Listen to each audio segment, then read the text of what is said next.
Bonjour et bienvenue sur cette vidéo sur la position relative. Moi, c'est Mani. Et dans cette vidéo, on va regarder en profondeur le comportement d'un élément en position relative et quelle est la différence entre un élément en position relative et un élément avec d'autres positions. J'ai déjà créé un contenu HTML et un style CSS pour avoir le résultat qu'on a là sur le navigateur. On va appliquer position relative, c'est un élément et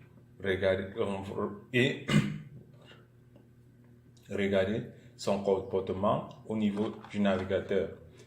Ok, dans le CSS, on va l'appliquer sur ce premier élément 1. Le voici. Position relative.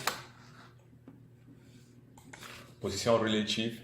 Cet élément 1 a la position relative, mais puisque c'est une position relative tombe dans la catégorie inflow, cet élément-ci ne bouge pas. On ne voit aucun changement sur ce premier élément parce que elle est dans le groupe les inflow qui vont rester dans le document flow. Et un élément en position relative, la différence entre un élément en position relative et d'autres, par exemple, comme on peut le voir, première chose, ça reste dans le document flow. Et autre chose, ça, l'agent n'a pas changé. Il garde sa position. Et pour lui, quand on va commencer à utiliser les offset position value, top, bottom, left, lui, il donne la distance là entre lui et son point initial. C'est-à-dire le point initial, c'est qu'il occupe ici.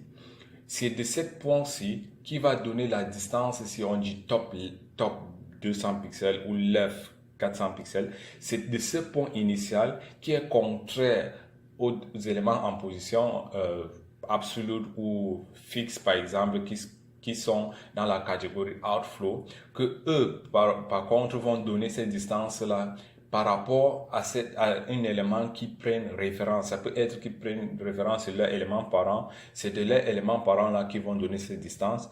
Or, un élément en position relative va donner cette distance là du point initial là où elle se trouvait. Regardons, et par exemple, je viens dans le CSS, je dis top,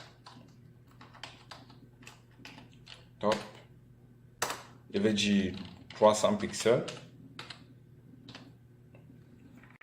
Et on voit élément 2, élément 1 autant pour moi, qui a descendu de 300 pixels jusqu'à fermer élément 3, que je mets plutôt à 250 pour qu'on puisse voir élément 3. 250, élément, ok. Voici 1 et voici élément 3 en bas. Et cet élément est en train de bouger, aucun élément n'occupe cet espace-ci que cet élément occupait initialement, parce que cet élément dans le document flow occupe toujours cet espace-ci. Si on le donne left, on donne la valeur left 400 pixels. Est-ce que 400 pixels peut entrer? Oui. 400 pixels. Point virgule. Cet élément bouge de 400 pixels et le voici sur cette coin. Et la distance 400 pixels, c'est de ce point initial qui donne une distance de 400 pixels pour se retrouver là.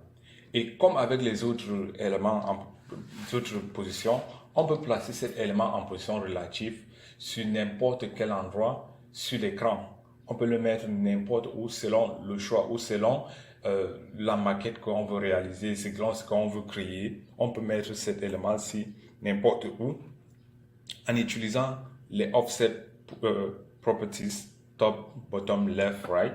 Et comme je vous ai dit, il ne faut pas donner les offsets contraires. Je dis il ne faut pas donner top et bottom sur le même élément, left et right sur le même élément. Je retire top ici là. Je vais mettre bottom pour qu'on voit quand on met bottom ce qui se passe. Bottom. Et la raison dont je n'ai pas besoin de actualiser mon navigateur à chaque fois, c'est parce que j'ai utilisé le Live Server. Vous pouvez le télécharger. C'est une utile sur Visual Studio Code. Vous pouvez télécharger les plugins sur Visual Studio Code, là, Live Server. Ok. bottom de 50 pixels, cet élément laisse 50 pixels de son point initial et il monte de 50 pixels. Tout ça dépend du résultat que vous voulez avoir, que vous allez utiliser position relative ou soit pour avoir un résultat. Ok. À la fin de cette série de vidéos, je vais faire une vidéo qui va rassembler tous ces positionnements et on va essayer de créer un petit projet avec tous ces positionnements pour qu'on voit exactement comment est-ce qu'on peut tous les appliquer sur un projet live si on était en train de vouloir réaliser quelque chose. Okay. Si cette vidéo vous a plu, n'oubliez pas de aimer, cliquer sur le bouton j'aime et cliquez aussi sur le bouton de notification pour que vous aurez, à chaque fois que je fais une nouvelle vidéo, vous aurez une notification et partagez aussi cette vidéo avec d'autres développeurs web que vous connaissez, que vous pensez que cette vidéo pourra les aider. Merci.